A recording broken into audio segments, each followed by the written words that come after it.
buenas noches y bienvenidos una jornada más a este espacio de entrevistas que realizamos, como todos ustedes ya muy bien conocen, aquí en Interalmería Televisión, siempre tras el informativo. En la jornada de hoy lunes, para comenzar la semana, se encuentra con nosotros el secretario provincial de Comisiones Obreras aquí en la provincia de Almería, don Antonio Valdivieso. Don Antonio, muy buenas noches. Hola, buenas noches. Bienvenido a Interalmería Televisión. Muchas gracias. Es un placer tenerte una vez más con nosotros, con unos datos que vamos a analizar, tanto los datos del coronavirus, la jornada del día de hoy, como los conocidos del dato del paro de la pasada semana.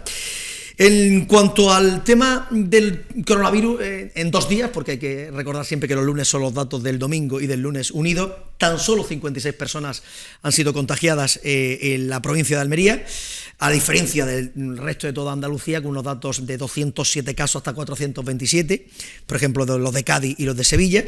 Pero en la provincia de Almería, un solo hospitalizado, ninguno en la UCI, ningún fallecimiento.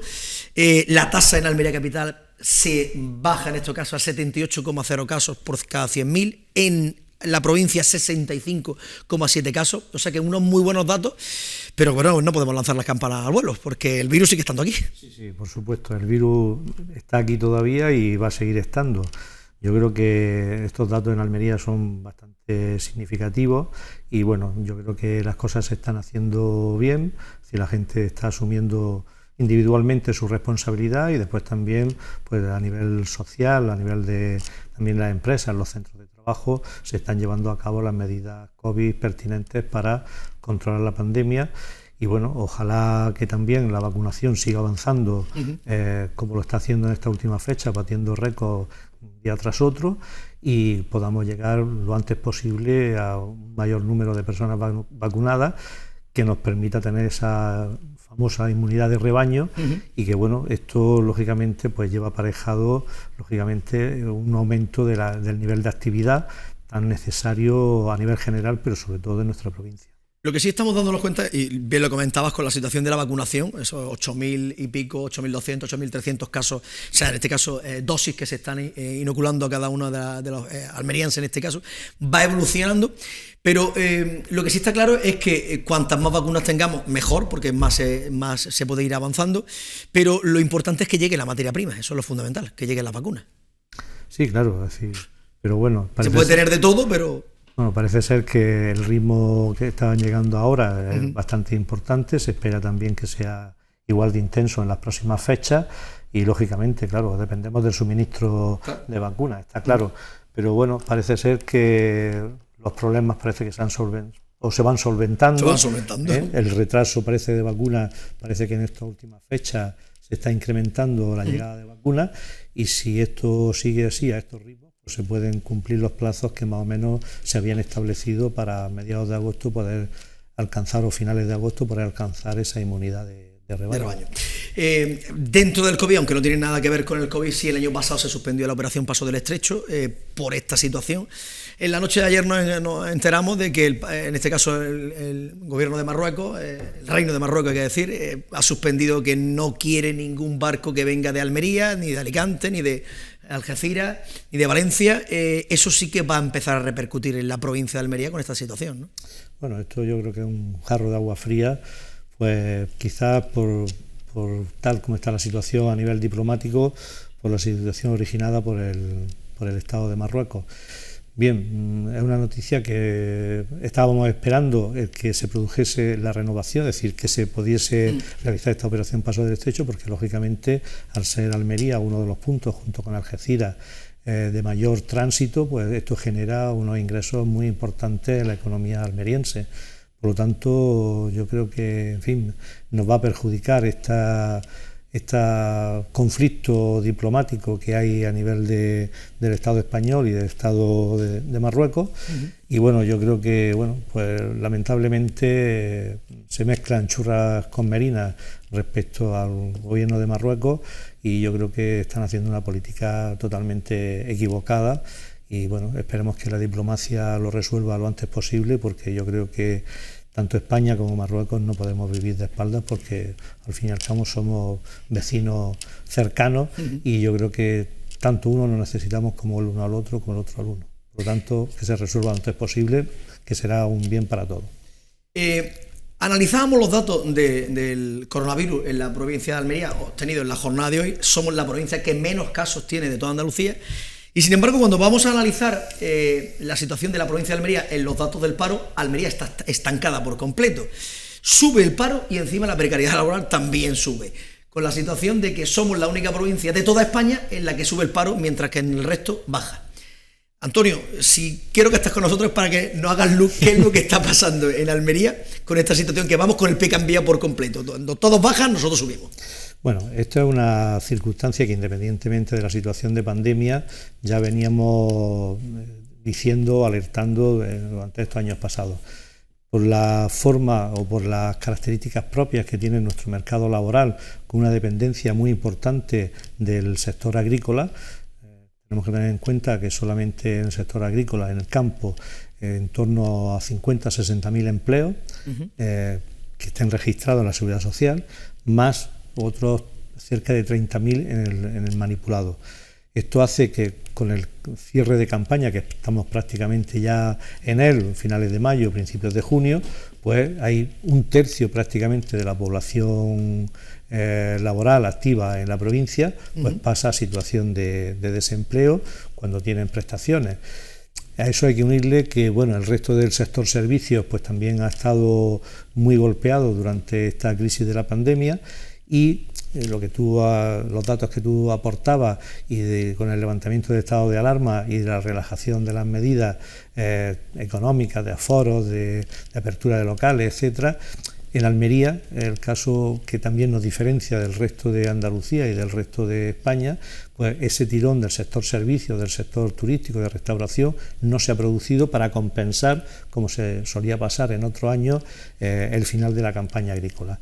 Creemos que ahí está la explicación de ese dato, y después también, lógicamente, acompañado de otro aspecto que nosotros siempre denunciamos, y es el alto nivel o el alto grado de economía sumergida que existe precisamente en estos dos sectores, que tenían que darse el relevo uno a otro en cuanto a las temporadas, ¿no? Es decir, por un lado el sector agrícola, que tiene una alta tasa de economía sumergida, y también el sector servicio, en este caso sobre todo de la restauración y turismo, pues que también tiene una economía sumergida muy importante y una precariedad también bastante alta en cuanto a niveles de contratación temporal, a jornadas parciales no deseadas, prolongación de jornada que no está declarada en la Seguridad Social. Baste un dato, en solo un sector, como es el sector del campo, dentro del sector agrario, el del campo, nosotros, según un estudio que llevamos realizando desde el año 2011, se produce una falta de cotización a la Seguridad Social junto con IRPF solamente en el sector del campo, estimado en unos 50 millones de euros cada campaña. Por lo tanto, estamos hablando de cifras muy, muy relevantes, y bueno, pues que todavía no se ha puesto coto. Se están tomando medidas, se está haciendo cosas, pero no las suficientes. Yo creo que ahí sería necesario un plan de choque y sobre todo una concienciación del sector empresarial para que esto no ocurra, porque eso trae otras consecuencias que ya le hemos hablado en otros momentos, y es, bueno, pues el bajo nivel de renta que tiene la población almeriense. Más del 50% de la población laboral almeriense por cuenta ajena está por debajo del salario mínimo interprofesional, y la cuarta parte, 1 de cada 4, están por debajo de la mitad del salario mínimo interprofesional. Y bueno, y después esto nos lleva también a que ese bajo nivel de cotización y fraude a la Seguridad Social pues nos convierte en la tercera provincia por la cola en cuanto a pensión media en todo el Estado español. En cuanto a la contratación, como tú bien comentabas, han sido 25.000 contratos, el 90% siguen siendo contratos temporales. Claro. Ahí nos encontramos en esa situación de precariedad y inestabilidad laboral. Claro, te vuelvo a dar otro dato que justifica ese alto grado de temporalidad. Solamente en el sector agrícola, en el año 2020, se han firmado más de 100.000 contratos temporales en nuestra provincia. Contratos temporales que son en fraude de ley, puesto que el contrato para el sector agrícola debería ser fijo discontinuo, por campaña, igual que ocurre en el manipulado. Por lo tanto, esa es una cuestión que tanto la Autoridad Laboral como la Inspección de Trabajo, como el Ministerio de Trabajo, la Consejería de Empleo de Andalucía y la Consejería de Agricultura deberían poner coto para que esto no se produjese y hacer los cambios normativos necesarios para que no se pudieran registrar, como te digo, más de 100.000 contratos en nuestras oficinas de empleo del SAE fraudulento, en fraude de ley. El hecho de que sectores como bien comentaba el tema de la agricultura ha subido un 3,71%, servicio 1,01%, pero desciende en industria, construcción y personas sin empleo anterior. Se habla del cambio de modelo productivo. ¿Deberíamos de insistir en esa situación? Bueno, por supuesto que es deseable que haya un cambio de modelo productivo en Andalucía, porque dependemos en exceso de un sector primario, claro, que es una potencia, pero que hay que regularizarlo y hay que acomodarlo a los tiempos que corren y a la normativa laboral vigente. De hecho, por ejemplo, estos dos sectores, tanto el campo como el manipulado, llevan sin convenio colectivo más de 6 años uno y 4 otro. Por lo tanto, estamos enfrascados en la negociación del convenio colectivo del manipulado, pero está siendo torpedeado y ralentizado por parte de los empresarios. Ojalá se produzca ese desbloqueo y haya una firma lo antes posible. Pero bueno, pues estamos ahí con ese tapón. Y bueno, el sector servicio es muy temporal también, y por lo tanto Almería yo creo que necesita un cambio de modelo productivo orientado sobre todo a potenciar o a revitalizar el sector industrial, que es clave, y sobre todo en sectores estratégicos como puede ser la industria, sobre todo la derivada de la energía renovable y todo lo que conlleva también con el impulso que además se le va a dar ahora con la transición justa en el tema de la central térmica de Carbonera y con los planes de desarrollo y de cambio de modelo productivo y de sostenibilidad con respecto al carbono. Por lo tanto, yo creo que ese carro yo creo que debería aprovecharlo la provincia de Almería, porque es líder o podría ser líder nacional, incluso a nivel mundial, en este tipo de tecnología. Sol y viento. Exacto. Pero ya no solo en la producción, sino en la producción de los mecanismos necesarios para producir esta energía. Es decir, no nos podemos quedar solamente porque una central solar sí genera mucho empleo para construirla, pero después lo que es su explotación prácticamente es nula. Como la térmica que tenemos aquí en Carbonera, claro, ahí está. Bueno, pero es que incluso una central solar son 6-7 trabajadores lo que necesita mantenimiento, o los molinos, exactamente lo mismo. Por lo tanto, lo que nos hace falta es la producción industrial de todos los mecanismos y todas las herramientas, máquinas, etcétera, maquinaria, para poner en marcha ese cambio tecnológico y ese cambio en la producción, sobre todo de energía, todo lo que tiene que ver con el agua, en fin, con la naturaleza también, puesto que también tenemos un entorno privilegiado. Yo creo que esas son las grandes oportunidades que tiene Almería para provocar ese cambio y, por supuesto, seguir apoyándose en el sector agrario, pero con una mayor industrialización y diversificación y, por supuesto, también resolviendo el tema de los precios, que también es un tema que lastra nuestro sector primario. En cuanto a lo comentabas también, la situación de la economía sumergida, claro, hay que atajarla también, inspección. Habláis también del tema de la derogación de la reforma laboral, pero el gobierno no está por la labor. Se habla mucho de que sí, los aspectos más lesivos se tiene que, pero no se lleva a cabo nunca. Bueno, ahí sí hay un proceso de negociación que ya se nos antoja, Comisiones Obreras, que está tardando más de la cuenta. Esto era una promesa electoral del Partido Socialista o de la coalición de gobierno de España, y yo creo que ya a no más tardar es necesario que se llegue a un acuerdo, porque yo creo que las cuestiones están bastante claras por dónde debe ir esa reforma laboral, y lo que se tiene que hacer es ponerla sobre la mesa, porque yo creo que ese también puede ser un elemento fundamental para tratar de corregir la salida de esta crisis y que no sea por la pérdida de empleo.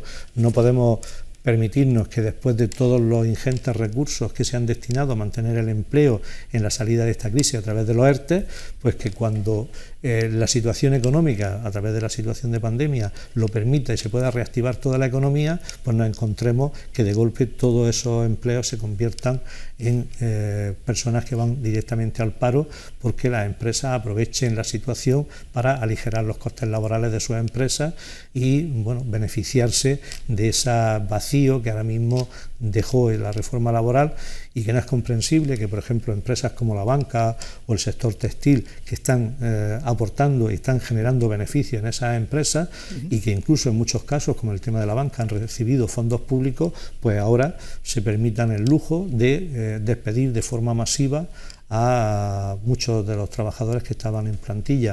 Muchas veces, curioso, ¿no?, cuando hablan de fusión, lo que parece es que hablan de recortes, ¿no? Siempre que hablamos de fusión bancaria nos echamos las manos a la cabeza porque detrás de esas fusiones vienen recortes y bueno, se está dejando también a una gran parte de la población marginada del sector financiero, como es las zonas de interior, cerrando todas las oficinas en las zonas de interior, dificultando mucho el acceso a los servicios financieros, y con las bancas electrónicas o los nuevos servicios telemáticos que ofrecen los bancos, pues están dejando a muchos usuarios al margen, personas mayores, personas que no tienen cualificación tecnológica para poder utilizar ese tipo de servicios, y bueno, donde se está perdiendo prácticamente o está desapareciendo la atención al público directa. Por lo tanto, yo creo que se lo deberían hacer mirar las entidades bancarias y otras grandes empresas, donde, en fin, no es sostenible socialmente que estén generando beneficios, que estén recibiendo ayudas públicas y, por otro lado, estén intentando despedir a gran parte de su plantilla. Eso en cuanto al tema de la banca. Y también hemos visto últimamente como también en la sanidad, aquellos que habían sido contratados por el tema del COVID, personal para llamar, para los rastreadores, etcétera, etcétera, se están dejando de contratar nuevamente. Y no solamente en la sanidad, en educación. Educación, lo mismo, los profesores que son más de 40.000 a nivel nacional los docentes que ahora mismo están pendientes de un hilo, porque en vez de aprovechar esta situación para bajar ratios, mejorar la calidad de nuestro sistema educativo, pues ya están pensando eso, en aplicar recortes en los servicios públicos, tanto sanidad, educación y otros, para en fin, pues ahorrar dinero y provocar mayor cantidad de paro, en vez de dedicarlo precisamente a mejorar y a reforzar estos servicios públicos que se han visto que estaban muy debilitados porque ya venían de un proceso de reconversión y de pérdida de empleo muy importante, tanto la sanidad, los servicios también de seguridad, policía, guardia civil, educación, etcétera. Y a eso le sumamos el tema de los ERTE, que bueno, se ha prorrogado, pero hay que quedan ahí unos cuantos miles de trabajadores aquí también en la provincia de Almería que no sabemos qué va a pasar finalmente con ellos. Eso te decía, aquí en Almería, a fecha, datos de finales de abril, eran 9.202 los trabajadores de almerienses que todavía seguían en ERTE. Se ha prorrogado hasta finales de septiembre, pero es lo que te comentaba antes, es decir, esta situación no se va a mantener de forma indefinida en el tiempo. O sea, que llegará un momento en que... Claro, llegará un momento en que esos incentivos, cuando la situación económica lo permita a través de la pandemia, pues se retiren este tipo de incentivos de forma mayoritaria. Se quitará la T y se quedará en ERE. Claro, y entonces lo que nos tememos es que eso, después de ese esfuerzo tan ingente de recursos que al final tendremos que pagar entre todos, pues que va a ser un esfuerzo baldío si no se ponen los mecanismos necesarios para que no ocurra eso. Y a todo eso le sumamos que el gobierno central, porque claro, la situación sería bajar impuestos, y nos pone subida de impuestos, luz, etcétera, etcétera, etcétera, peajes que se pueden poner, etcétera, etcétera, etcétera. Bueno, yo creo que en España se necesita hacer una reforma fiscal. Quizás los ejemplos que acabas de poner no son los más adecuados, es decir, hay posibilidades como en otros países, por ejemplo ahora el tema que se ha aprobado y que prácticamente pues podrá entrar en vigor dentro de poco, los impuestos a las grandes empresas tecnológicas, que pueden aportar en el caso de España más de 12.000 millones de ingresos. Es decir, el sistema fiscal en España está muy descompensado. Normalmente la presión fiscal es muy grande para los ciudadanos de clase media y clase trabajadora, y sin embargo empresas o grandes fortunas, o incluso no grandes fortunas, sino que grandes ejecutivos de empresas, pues no están pagando los impuestos que deberían en función de su situación económica. El otro día, cuando hacíamos la huelga y la concentración a las puertas del BBVA, me llamó la atención un dato, y es que decía un estudio de un trabajador medio de BBVA debería trabajar 130 años para ganar el salario que gana el presidente de BBVA en un mes. Por lo tanto, yo creo que la situación está muy descompensada, hay mucha brecha. Pero a la hora de subir impuestos, la luz, la tarifa de eso, el gobierno podía hacer algo más en esa situación, y no, ahora que tenemos que planchar o lavar de noche. Esto es producto, una serie de... Esto es producto también de este neoliberalismo que nos vendieron, donde decían que las empresas públicas no eran eficientes y donde al privatizarlas se iba a mejorar la competitividad y se iban a bajar los precios. Bueno, ya ha ocurrido con las eléctricas, ocurrió con las petroleras, etcétera, etcétera. Yo creo, y con la banca exactamente igual. Sí. Creo que es necesario que estos bienes públicos y que son estratégicos y de vital importancia deberían estar controlados, o por lo menos deberían existir empresas públicas que pudieran poner un poco de coto a estos desmanes de las eléctricas, de la banca, de las petroleras, para poder contribuir a regular mucho mejor los precios y que no fuesen tan abusivos como están siendo, y que al final, pues, sobre todo las personas más desfavorecidas son los que pagan al final el pato de una manera más desmesurada. Durante la pandemia ha habido muchos sectores que se han visto muy perjudicados por el tema de que han tenido que cerrar sus puertas y no lo han abierto hasta hace poco. Por ejemplo, el tema del ocio nocturno. Ahora el gobierno quiere, pues, de nuevo mantener otra vez el mando para decir, bueno, se cierran esto, pero hasta las 3 de la mañana le vamos a dejar, mientras que Andalucía dice, no, hasta la 1. Menos incertidumbre, ahora sí, ahora no, ahora me quedo con el mando, ahora no te lo doy, ahora me lo quedo. Bueno, yo creo que esto es que eso también es para el empleo, lógicamente. Sí, claro. Esto, es decir, al final lo que no es estable o no te da seguridad, pues al final repercute o puede repercutir en una menor creación de empleo o una inseguridad en las empresas. Bueno, yo creo que aquí lo que deberían hacer los políticos es ponerse de acuerdo y sobre todo tomar ejemplo de lo que hemos hecho los agentes sociales. Los agentes sociales, empresarios, UGT y comisiones como parte sindical con el gobierno, hemos hecho innumerables, es decir, solamente en los ERTE hemos hecho 5 acuerdos de ERTE y otros tantos acuerdos en distintas áreas. Y eso ha sido, bueno, pues yo creo que un gran esfuerzo y debería ser un gran ejemplo para todas las fuerzas políticas, tanto a nivel autonómico como a nivel nacional, para que, dejando aparte sus diferencias, se centren en las cuestiones importantes que son para los ciudadanos y para nuestro país. Por lo tanto, debería funcionar, es decir, cuando funcionaba como un mando único había queja que no había cogobernanza. Cuando hay cogobernanza nos salimos cuando no nos gusta o lo que decide la mayoría. En fin, esto me parece que cuando menos no es serio y por lo tanto yo creo que los políticos deberían, en fin, de hacérselo mirar y tomar ejemplo de lo que hemos hecho los agentes sociales en este país, y seguramente que si ellos lo hicieran igual, la cosa marcharía mucho mejor. La última, Antonio, cerrado el Congreso de Almería y la mayoría de los de Andalucía, ahora llega el Congreso andaluz, en el que, bueno, ¿qué expectativas tenemos? Bueno, pues la verdad es que la próxima semana se va a llevar a cabo el Congreso de Comisiones Obreras Andalucía.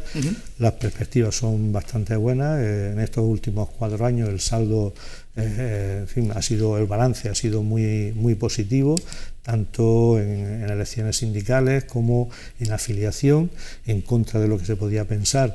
Tanto en esta crisis como por causa de la pandemia hemos aumentado nuestra afiliación. Esto quiere decir que los trabajadores no solamente siguen confiando, sino que hay más trabajadores que confían en comisiones obreras. Esto nos ha hecho aumentar las diferencias con respecto a otros sindicatos y convertirnos tanto a nivel nacional como a nivel autonómico como a nivel provincial en el primer sindicato. Y bueno, pues nosotros desde Almería, la delegación que vamos a Sevilla la próxima semana, pues vamos unidos, vamos a apoyar la continuidad del equipo y de la secretaria general, que es Nuria López, que ha hecho un trabajo muy importante con todo su equipo durante estos últimos 4 años, y después en octubre pues iremos a Madrid para el Congreso Confederal, pues también para apoyar a nuestro secretario general y renovar el mandato y sobre todo los proyectos de cara al futuro para no defraudar a la clase trabajadora, que son las personas a las cuales nos debemos y las cuales han depositado de una manera muy mayoritaria la confianza en comisiones obreras. ¿Y la de propina? ¿Optimistas para el mes de junio con los datos del paro? Bueno, ¿o más de lo mismo? Pues no lo sé, porque realmente es difícil de hacer un pronóstico. Lo que me gustaría es que definitivamente el sector servicios, tanto comercio como restauración, hostelería, turismo, tuviese el empuje suficiente y necesario, que yo creo que es posible, pero debemos ser responsables todos, cada uno con la parte que nos toca, y hacer de que esta provincia, Almería, recupere el nivel de afiliación a la Seguridad Social que ha llegado a estar en 308.000 y que ahora escasamente sobrepasa los 300.000. Por lo tanto, yo creo que tenemos que trabajar todos unidos, hay que ser responsables, como te decía, hay que cumplir con la normativa laboral, hay que dejar el fraude atrás, porque esto además, lo digo muy claramente, lo único que genera es un dumping empresarial, es decir, hay una situación de deslealtad, de competencia desleal entre unas empresas que sí cumplen y otras que no cumplen, y si esto no se pone coto, pues al final esto puede ser la ley de la selva. Antonio Valdivieso, secretario provincial de Comisiones Obreras, ha sido un placer tenerte una vez más con nosotros. Estás emplazado para el mes de julio, a primero del mes de julio, para analizar los datos que conozcamos de este mes de junio que ya estamos viviendo. Pues muchas gracias, aquí estaremos. Muchísimas gracias y buenas noches, Antonio. Buenas noches. Pues nada más, amigos, hasta aquí la entrevista de la jornada de hoy. Como siempre, nosotros volveremos mañana martes a partir de las 9 de la noche aquí en Intelalmería Televisión, en el espacio de la entrevista. A todos nada más que nos queda desearles que pasen una feliz noche.